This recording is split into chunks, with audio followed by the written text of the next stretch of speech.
So WWDC just finished up and I am livid, but in this video I'm going to be calm. The 6S and 6S Plus did not get iOS 16, and honestly this was fairly expected. These iPhones came out in 2015, they are approaching 7 years old, and honestly these things lived a fairly long life compared to its predecessors, which were the iPhone 6. But for some reason they did not support the iPhone 7 series, which makes absolutely no sense, and I'll talk about that in my next video. But with these devices, totally expected. iOS 16 did actually bring a couple of updates, but specifically with the lock screen.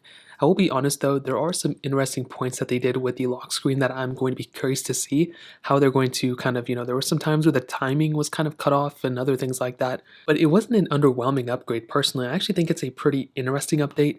But with the iPhone 6S, I personally do think iOS 15 is a decent ending point for not only the 6S but the 6S Plus as well.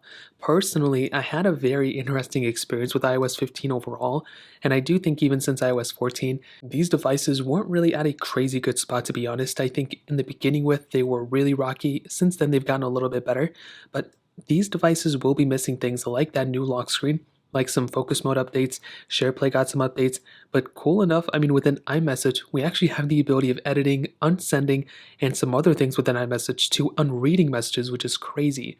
So I will say for the 6S, it lived a long life. I'm happy about it. It will still probably be getting security updates for the next 2 years or something. And funny enough, with the 6S Plus, this was actually one of the main iPhones I used. For the personal devices I used on an everyday basis, this was the second one I used, and I had a tremendous time with it. I think this one is dead. But I mean, I will tell you also, last iPhone with a headphone jack, last iPhone technically without a dual camera setup on its main, flagship model. And I will be honest, I will probably miss these devices. I'll miss talking about them, making updated videos here and there whenever iOS versions come out. And to be honest, it's kind of sad. Like when I saw the iPhone 7 not get the update, I was actually pretty mad. But with these ones, it's expected. The first generation iPhone SE is also unsupported too. And we will have to take a moment of silence just to kind of say rip to the iPhone 6S series and the iPhone SE series as well. They lived a really, really good life, much longer than we expected them to, and now they're probably going to be, kind of set aside. But best believe I'm still going to be talking about these iPhones for as long as people are going to watch these, videos about these iPhones.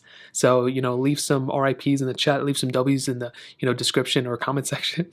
And we'll just kind of keep it rocking. But for sure, this is probably my last time talking about these devices for an iOS update, which is so sad. So I'd love to hear your thoughts about it. Let me know in the comment section below. Hit the like button, that would mean so much, but definitely hit that subscribe button. More importantly than everything else, I love every single one of you guys. Hopefully I'll catch you guys in the next video. Peace out till then.